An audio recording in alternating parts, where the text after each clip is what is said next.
a piece of memoir and it's called One Piece or Two. Mum, what's for dinner? I groan. She stands behind the ironing board. She always seems to be standing there. The ingredients for a rice and vegetable dish have been accumulating on the bench over the course of the afternoon. I hate that dinner. She never makes what I like. Chooks poop, she says.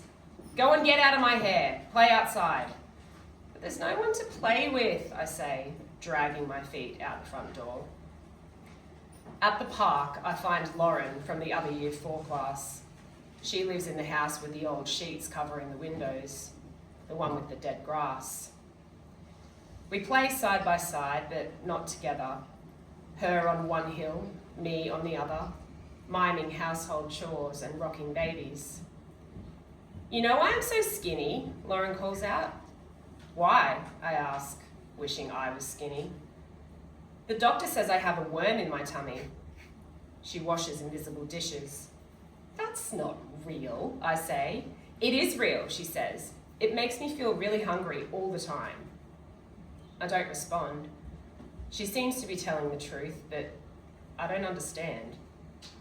Let's go to my house, she says, and I follow her into the valley and across the dead grass. The door swings open and I bristle, trying not to gag. My senses are assaulted. Sour milk and smoke and something else. The carpet looks alive. A once grey couch slouches at the far end of the wasteland. In the room to my left, a woman with black hair sits on dirty bed sheets, a cigarette hanging from her lips. She pulls the strap up on her nightdress, her eyes on mine. I make myself blink. We walk through an archway into the kitchen and dining area. There is another decaying couch, but no table. 4 small children drift around the room. None of them is fully clothed. The little boy's nappy hangs to his knees. A baby sits on cold tiles, listless. They don't make any noise.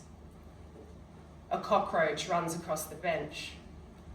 Lauren retrieves items from a barren fridge. 1 piece or 2? She pulls bread from a nearly empty bag. 1, I say.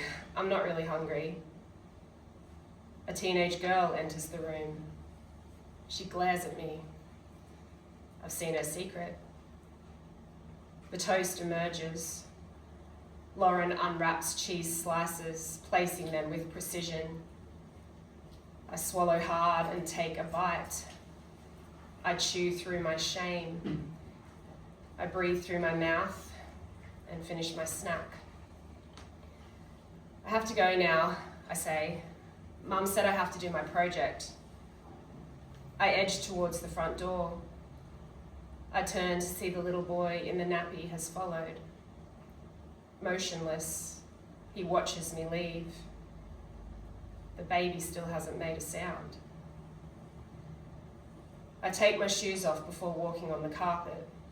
That's the rules. I find Mum out the back, pegging washing on the clothesline. At dinner, I eat all my rice and vegetables.